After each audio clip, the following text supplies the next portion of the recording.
একটা লোক আমারে জিজ্ঞাসা করছিল, হুজুর ওয়াজ করেন 1.5 ঘন্টা 2 ঘন্টা, বহু কথা বলেন, এত কথা মনে রাখা সম্ভব না। শর্টে কাটে একটা কথা বলেন যেন এটা মেনে নিলে জান্নাত যেতে পারে। তাই তো শর্টকাট রাস্তা খুঁজতেছে। والذين كفروا وكذبوا بآياتنا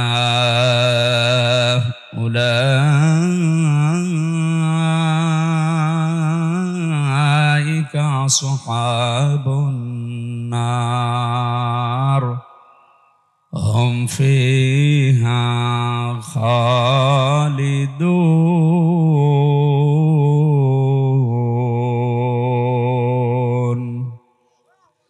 صدقت يا ربنا. عن أبي هريرة رضي الله تعالى عنه قال قال النبي صلى الله عليه وسلم الدنيا سجن المؤمن وجنة الكافر رواه ابن ماجه. وقال تعالى في شان رسوله ما كان محمد أبا أحد من رجالكم ولكن رسول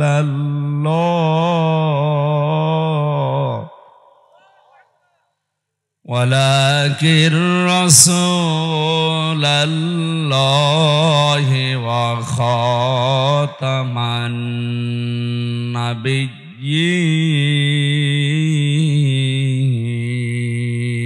النبيين وكان الله بكل شيء عليما. اللهم صل على سيدنا مولانا محمد وعلى آل سيدنا مولانا بلغ العلا بكماله كشف الدجى بجماله حسنت جميع خصاله صلوا عليه وآله. আলহামদুলিল্লাহ। কুমিল্লা জেলার দেবিদ্বার থানার অন্তর্গত হামলাবাড়ি পশ্চিম পাড়া জামে মসজিদ কমিটি ও আলোকিত যুব সংঘের উদ্যোগে বাৎসরিক তাফসিরুল কোরআন মাহফিলের স্বনামধন্য সভাপতি প্রধান অতিথি জনাব মোহাম্মদ আবুল কালাম আজাদ, মাননীয় জাতীয় সংসদ সদস্য, প্রধান উপদেষ্টা জনাব আব্দুস সামাদ সরকার, জনাব মোস্তাফিজুর রহমান সরকার, হাজী মোহাম্মদ মোসলেহ উদ্দিন ভূঁইয়া, জনাব বাশার সরকার, ওয়ারফা'না লাকা যিকরাক, আল্লাহ তাদের মর্যাদা সম্মান যেন আরো বাড়িয়ে দেন, বলেন আমিন। আল্লাহর কাছে সম্মান মর্যাদা ওই মানুষের বেশি যে মানুষটা আল্লাহকে ভয় করে বেশি। তাদের ভেতরে আল্লাহর ভয় যেন সৃষ্টি হওয়ার মাধ্যমে আল্লাহ সম্মান বাড়িয়ে দেন, আমিন। অনেক আলেম এখানে কথা বলেছেন, মাওলানা হুসাইন আহমেদ মাহফুজ ওয়াডাঙ্গা, মাওলানা হিফজুর রহমান নাইম, মাওলানা দিন মোহাম্মদ যুক্তিবাদী, মাওলানা কারি বেলাল হুসাইন, শ্রদ্ধাভাজন বড় ভাই জনাব মাওলানা কারি রফিকুল ইসলাম, মাওলানা ফাইজুল্লাহ, আলেমদের হায়াতে তাজ্জেবা সিহাতে কুল্লিয়া কামনা করছে, আমিন। মঞ্চে বসা ওলামা একরাম, সামনে বসা মুসলমান ভাইরা, পর্দার আড়ালের সম্মানিতা মা এবং বোনেরা, প্রশাসনের ভাইরা, প্রাণ প্রিয় কুমিল্লাবাসী, দল মত নির্বিশেষে কোরআনের এই অনুষ্ঠানে যারা এসেছি বলছে আলহামদুলিল্লাহ। দরুদ আর সালাম পড়ছি আমাদের নবী মুহাম্মদুর রাসূলুল্লাহ সাল্লাল্লাহু আলাইহি ওয়াসাল্লামের প্রতি। কুষ্টিয়াতে একবার কমিয়ে দেন, আওয়াজ বাড়িয়ে দেন না। একটা লোক আমারে জিজ্ঞাসা করছিল, হুজুর ওয়াজ করেন 1.5 ঘন্টা 2 ঘন্টা, বহু কথা বলেন, এত কথা মনে রাখা সম্ভব না, শর্টে কাটে একটা কথা বলেন যেন এটা মেনে নিলে জান্নাত যেতে পারে। তাই তো শর্টকাট রাস্তা খুঁজতেছে। কোরআন শরীফ খুঁজতে আরম্ভ করলাম যে শর্টে কাটে জান্নাত আছে কিনা দেখি। এই আয়াতটা অন্তত আমার নজরে একটু ধরা পড়েছে। আমি দেখলাম এই আয়াতে আল্লাহ যা দিয়েছে, একটা কাজ যদি দুনিয়ায় কেউ করে সে জান্নাতি। আমার আজকের আলোচনার বিষয় একটি কাজে জান্নাতি। আমরা জান্নাত যেতে চাই না? সূরা বাকারার 38 নম্বর আয়াত। আবার এই একটা কাজও অনেকে করতে চায় না। একটা কাজ আমরা এখন যা শুনবো করতে রাজি হব তো ইনশাআল্লাহ? কোরআন কি করে মানুষের কাছে উপস্থাপন করা লাগে এটা আল্লাহ আমাদের শিখিয়েছেন। আমরা আল্লাহর ওই ধরনটা সামনে নিয়ে আসি, এরপরে তাফসীরে প্রবেশ করবো ইনশাআল্লাহ। আল্লাহ রাব্বুল আলামিন বলেন, কিতাবুন উনজিলা ইলাইকা ফালা ইয়াকুন ফি সাদরিকা হারাজাম মিনহু লিতুনযিরা বিহি ওয়া যিকরা লিল মুমিনিন।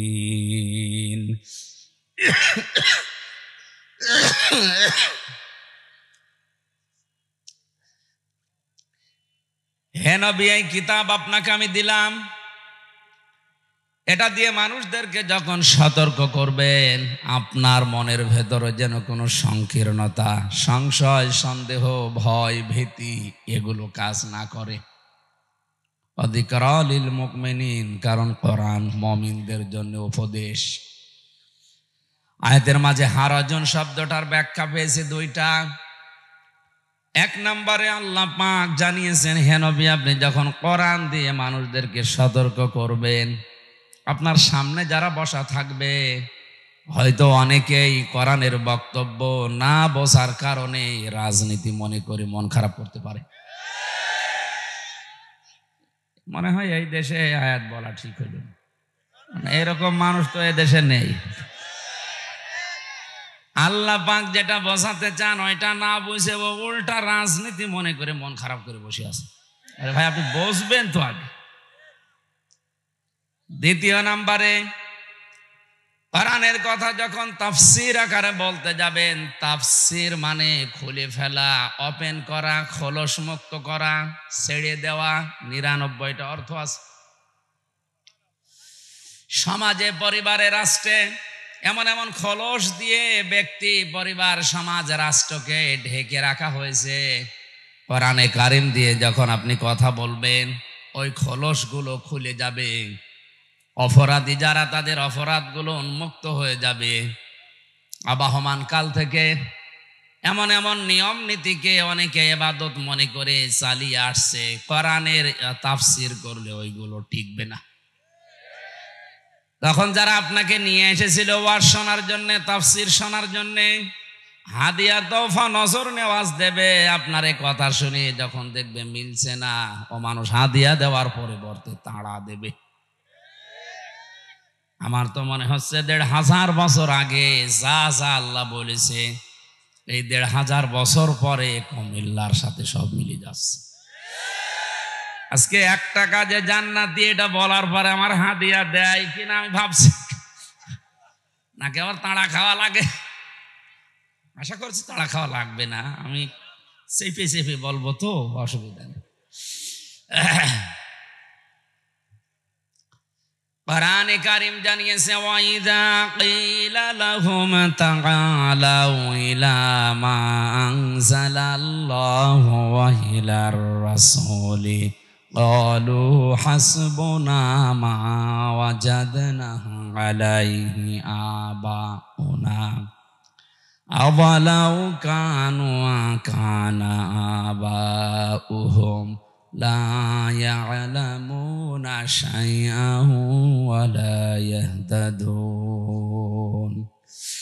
সূরা মায়েদা 7 নম্বর পারার 4 নম্বর পৃষ্ঠার 1 নম্বর লাইনের 104 নম্বর আয়াতে আছে। এটা তাফসীরে ফি জিলালিল কোরআনে পাবেন। হে নবী, আপনি যখন ওদেরকে বলবেন আসো আল্লাহর বিধানের দিকে, রাসূলের আদর্শের দিকে, তখন অনেক মানুষ আছে এমন কথাও বলবে, হাসবুনা মা ওয়াজাদনা আলাইহি আবানা, আপনার এই কথা লাগবে না, আমরা আমাদের বাপদাদা পূর্বপুরুষ মুরব্বী পীর সাহেব এদের কাছে যা পেয়েছি ওইটাই আমাদের জন্য জান্নাতে যাওয়ার যথেষ্ট। এরকম কথা এই বাংলাদেশ ভারতে অনেকে বলে। আপনি কোরআন দিয়ে বোঝাবেন, বলবেন না আমার বাবা বলেছে। বছরে তো প্রায় 33-34টা আমার এই ছোট নজরে ধরা পড়েছে এই বাংলাদেশ আর ভারতে। তার ভেতরে একটা হচ্ছে জিকির। ওয়ালিল্লাহিল আসমাউল হুসনা ফাদউহু বিহা ওয়া যারুল্লাযিনা ইউলহিদুনা ফি আসমাই। এই খেয়াল করে শুনবেন। আর এখানে দাঁড়িয়ে আছেন কি? এই ছেলে বসো। সূরা আরাফ 9 নম্বর পারার 13 নম্বর পৃষ্ঠা 4 নম্বর লাইনের 181 নম্বর আয়াতে আছে আল্লাহ তাআলা বলেন, আমি আল্লাহর বহু নাম আছে, সুন্দর সুন্দর অনেক নাম আমি আল্লাহর আছে, যে নামে পারো ডাকো। কিন্তু সাবধান, যারা ইলহাদ করে, যারা আরবি গ্রামার বোঝে, আরবি শব্দের অর্থ বোঝে, বলেন ইলহাদ শব্দের শাব্দিক অর্থ হচ্ছে উলট পালট করা। এলহাদ মানে আল্লাহর নামকে পাল্টিয়ে ওই জায়গায় অন্য কিছু দিয়ে ডাকা, পরিবর্ধন করে ফেলা। যারা এভাবে ডাকে তাদের সাথে তোমরা আমি আল্লাহকে ডাকবা না, এ নির্দেশ কার? এমনকি কেউ যদি আল্লাহর সাথে, কথা খেয়াল করেছেন, সূরা ফুরকান 19 নম্বর পারার 4 নম্বর পৃষ্ঠার 14 নম্বর লাইনের প্রথম দিকে আছে মাআল্লাহি ইলাহান আখার। এই যে মা, আল্লাহকে ডাকে না তা না, আল্লাহর জিকির করে, তার সঙ্গে সঙ্গে অন্য কাউকে জুড়ে দেয়। এরকম নিয়ম নীতি মেনে যদি কেউ জিকির করে তার সাথে তোমরা আল্লাহকে ডাকবে না।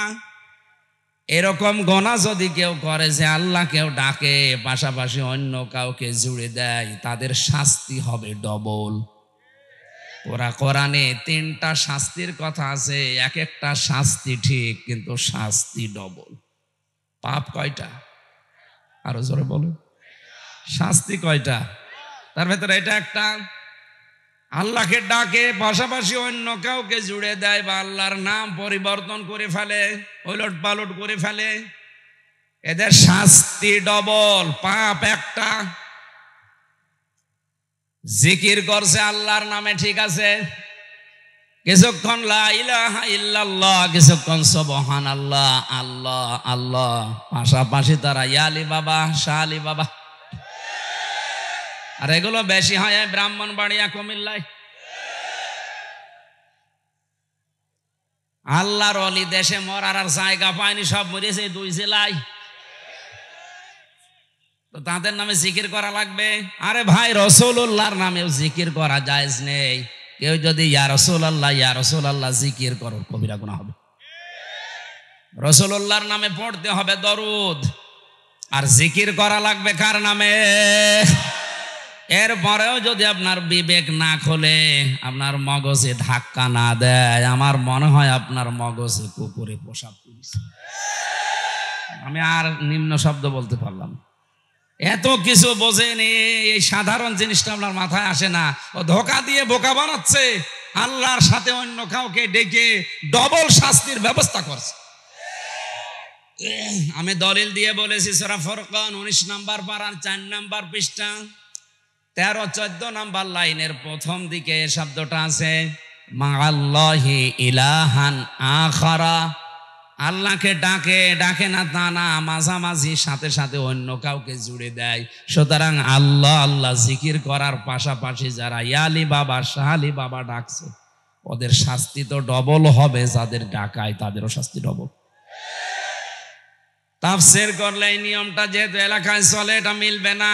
যারা ওই কাজ করে তারা আমারে মাথায় তুলে রাখবে, বলেন। এই জন্য হারজনের ব্যাখ্যা করতে গিয়ে আমি পেয়েছি, হে নবী, ওই মানুষগুলো হয়তো এতদিন ইবাদত মনে করে এরকম নিয়ম নীতি চালিয়ে আসছে, আপনি কথা বলতে গেলে ওইগুলো তো টিকবে না, কোরআনের সামনে সব ভুয়া মনে হবে। ওই মানুষ তখন আপনার উপর রাগ করবে। যে যা মনে করে, মন খারাপ করে করুক, আপনি আমি আল্লাহর দিকে তাকিয়ে আমার এই জিকির, এই কোরআনের কথাগুলো ওপেন বলবেন। বলিল হাক্কু মির রাব্বিকুম ফামান শাআ ফালিয়ুমিন ওয়া মান শাআ ফালিয়াকফুর। সঠিক কথাগুলো তুলে ধরেন, হক কথাগুলো। যার ইচ্ছা হয় সে মেনে নিক, যার ইচ্ছা হয় সে গোপন করুক, কুফরি করুক। ইন্না আতাদনা লিয-যালিমিনা নারা, জালেমদের জন্য আমি আল্লাহ আগুন তৈরি করে রেখেছি। জোরে বলেন নাউজুবিল্লাহ। সুতরাং কোরআনের হক কথা, সঠিক কথা শোনার পরে যারা মানবে না, তাদের জন্য তৈরি হয়ে আছে কি? আগুন। বলেন কি? আমরা অত পাগল ইনশাআল্লাহ হব না যে জেনে শুনে জাহান্নামে যাব। যারা ওই লাইনে আছে, না জেনে ভুল করছে, জেনেও ভুল করছে, তাদের কথা বাদ দিলাম, ওদের বিবেক নষ্ট হয়ে গেছে। অন্তত আপনারা তো ওই রকম না। ওই রকম নাকি? বিবেকটা কাজে লাগাবেন।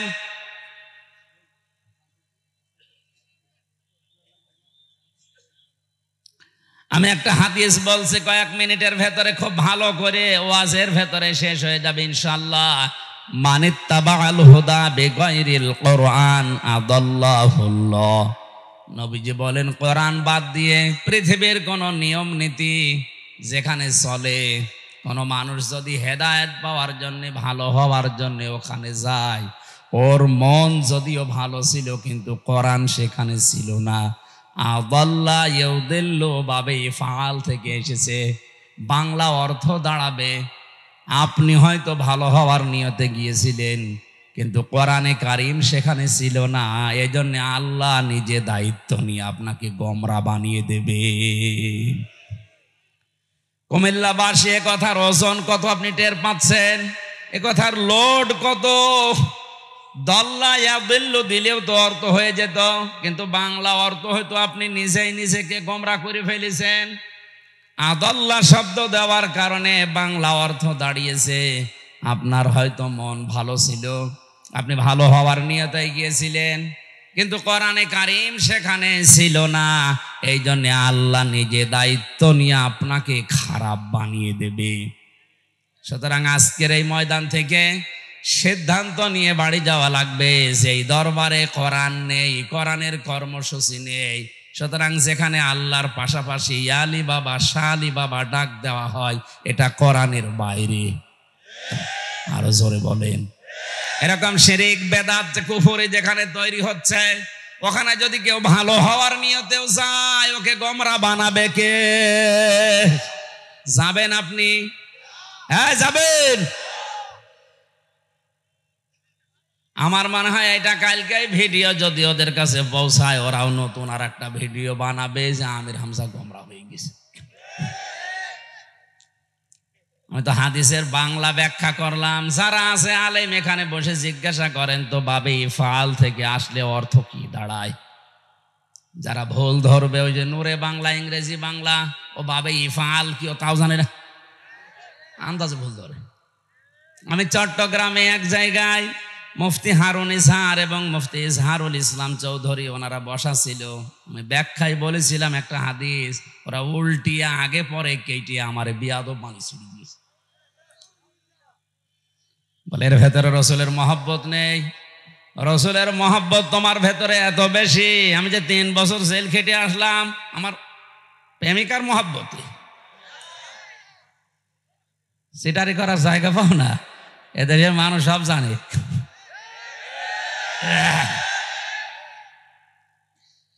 সিদ্ধান্ত যারা এই ময়দানে নিয়েই ফেলেছেন, কোরআন যেখানে নেই ওখানে আমি আর যাব না, গেলে আমাকে খারাপ বানাবে কে? এ মাহফিল তো হয়ে গেছে, তাহলে মোনাজাত করে দি না, মানে কোরআন নেই ওই রকম দলে আমি যাব না, ওই দল করলে আমাকে গোমরা বানাবে কে? কোরআন নেই এমন দরবারে, এমন মাজারে, এমন পীরের কাছে আমি যাব না, ওখানে গেলে আমাকে গোমরা বানাবে কে? এরকম সহজ ভাষায় বলার পরও ওর মাথায় ঢোকে না। এত কঠিন কঠিন জিনিস বোঝেন আর এটা বোঝেন না। আপনি যাতে মাতাল তালে ঠিক হয়ে বসে আছে। জিএমটিটির সদস্য এই লোকটা। আল্লাহ আমাদের হেফাজত করুন, বলেন আমিন। ইত্তাবিউ মা উনজিলা ইলাইকুম মির রাব্বিকুম ওয়ালা তাত্তাবিউ মিন দুনিহি আউলিয়া কলিলাম মা তাযাক্কারুন। আল্লাহ পাক বলেন, তোমরা সবাই মিলে অনুসরণ করো তোমাদের রবের পক্ষ থেকে যেটা তোমাদের উপরে নাজিল হয়েছে।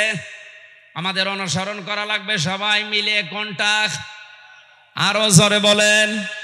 কোরআনের 19টা প্রধান নাম আমি 55টার উপরে পেয়েছি, সামারাইজ করে 19টা। এর ভেতরে মেন নাম পৃথিবীতে বেশি চলে 4টা। এর 1 নম্বরে আল কোরআন, 2 নম্বরে আল ফুরকান, 3 নম্বরে আল কিতাব, 4 নম্বরে আল জিকির। এই 4টা নাম দুনিয়ায় চলে বেশি। দ্বিতীয় নাম্বার নাম যেটা আল ফুরকান, এটা যে কত কঠিন শব্দ, কোরআনে কারিমের নামটা আল্লাহ এমনিতে দেয়নি। এই ভালো করে শুনবেন। শাহরু রমাদান আল্লাযী উনজিলা ফীহিল কুরআন হুদাল লিন-নাসি ওয়া বায়্যিনাতিম মিনাল হুদা ওয়াল ফুরকান। এই যে সামনে যে মাস আসছে রমজান মাস, এই মাসে আমি কোরআনে কারিম নাজিল করেছি। হেদায়েতের পথ নির্দেশিকা দিয়ে দিক নির্দেশনা সব এর ভেতরে দেওয়া আছে। জীবন চালানোর জন্য যা লাগবে এটা আছে। হক আর বাতিল পার্থক্যকারী যত নিয়ম কোথায় আছে? কোরআনে। বলেন বলেন। আল্লাহ ফুরকান শব্দটা দিয়েছেন এই কারণে। আমি ব্যাখ্যা পড়তে গিয়ে দেখলাম তাফসিরে হাক্কানিতে মুফাসসির লিখেছেন, কোরআনে কারিম এই ফুরকান, এই কিতাব, এই জিকির এটা পাওয়ার পর পরবর্তী বাকি যে জীবন দুনিয়ায় থাকবে, এই জীবনে যদি হক আর বাতিল পার্থক্য করে চলতে না পারে, তাহলে ওই লোকটাকে হেদায়েত দেওয়ার মতো কোনো কিতাব আর দুনিয়ায় নেই। স্পষ্ট কিতাব আমাদের কাছে থাকার পরও হক বাতিল আমরা চিনি, পার্থক্য করার ক্ষমতাও আছে, কিন্তু করি না। এ কোরআন তাহলে এসেছে ফুরকান হিসাবে, আপনি কি করলেন? বাকি জীবনটা তো আপনাকে হক বাতিল পার্থক্য করে চালানো লাগবে। এটা যদি কেউ না করে তাহলে ওর বিবেক কোথায় গেল? গরু ছাগল মরার পরে ওর হিসাব হবে না, কন্তু তোরবা মাটি হয়ে যাবে। আপনি মাটি হবেন না কারণ আপনার বিবেক আছে। আর এই বিবেকেও যদি কারো কাজে না লাগে তাদেরকে আল্লাহ জাহান্নামে দেবে। 3 বার আল্লাহ এই কথা গুরুত্ব দিয়ে জানিয়েছেন। ওয়ালাকাদ যারানা লিজাহান্নামা কাসীরাম মিনাল জিন্নি ওয়াল ইনস লাহুম কুলুবুন লা ইয়াফকাহুনা বিহা। ওয়া একটা, লাম একটা, কদ একটা, 3 বার তাকিদ দিয়ে আল্লাহ বলেন অবশ্যই অবশ্যই অবশ্যই। অধিকাংশ মানুষ আর জিন জাহান্নামে যাবে, এই কারণেই তারা তৈরি হয়েছে। যেহেতু কাসির বহু বচন আল্লাহ দিয়েছেন, অধিকাংশ মানুষ আর জিন জাহান্নামে যাবে। কথা কার? তাহলে আমাদের দোষ কি? এখানে 3টি ইন্দ্রিয় শক্তির কথা আল্লাহ জানিয়েছেন। এই 3টি ইন্দ্রিয় শক্তি যাদের আছে কিন্তু কাজে লাগায় না, এই মানুষগুলো চির জাহান্নামী। লাহুম কুলুবুন লা ইয়াফকাহুনা বিহা, যাদের কলব আছে, হৃদয় আছে, কিন্তু চিন্তা নেই। কথা বুঝতেছেন? কলব আছে, হৃদয় আছে, চিন্তা নেই। বিবেক থাকার পরেও যারা কাজে লাগায় না, এরা জাহান্নামী। এরা আরো জোরে। এই দেশে এখন এই শ্রেণীর মানুষ দিন দিন বাড়ছে। আর আমাদের ভেতরে ওই যে ধারণা বদ্ধমূল হয়ে আছে, কালেমা যখন পড়েছি জান্নাত একদিন যাবো, সুতরাং কোরআন অস্বীকার করলেও অসুবিধা নেই। একটু ভালো করে শুনবেন এই কথাটা। দুনিয়াতে যে কোনো জিনিস আছে, যত ইবাদত আছে, ওই ইবাদত ভেঙে যাওয়ার কিছু কিছু পদ্ধতি আছে। কথা বুঝতেছেন? অজু করলে অজু ভেঙে যায় কয় কারণে? 7 কারণে। 7টা কারণে অজু ভেঙে যায়, এই 7টার ভেতরে একটাও যদি কেউ করে তার অজু আর থাকবে? এটা বোঝেন তো? নামাজ ভেঙে যায় 19টা কারণে। কয় কারণে? এই 19টার একটাও যদি পাওয়া যায়, নামাজ যত সুন্দর করেই পড়েন নামাজ হবে, নামাজ শেষ। যদি বলেন 19টার 18টা করেছি, একটা একটু ঝামেলা, আমার অন্তত 18টা সওয়াব দেন, একটাও হবে? এটা যেমন সহজে বুঝলেন, যত ইবাদত আছে দুনিয়ায় সবগুলো ভাঙার কিছু কিছু কারণ আছে। হজ ভাঙার কারণ আছে, রোজা ভাঙার কারণ আছে, এক কথা বলা লাগবে। আপনার ইমান যে আছে, ইমানও ভেঙে যাওয়ার কারণ আছে। কোরআন শরীফ আর হাদিস মিলে আমি পেয়েছি এই 3টা বছর যতগুলো আলেম এক জায়গায় প্রায় 76 জন ছিলাম, তো বড় বড় আলেম সব আমরা মিলিয়ে কোরআন হাদিস থেকে পেয়েছি ইমানও ভেঙে যায়। অজু যেমন 7 কারণে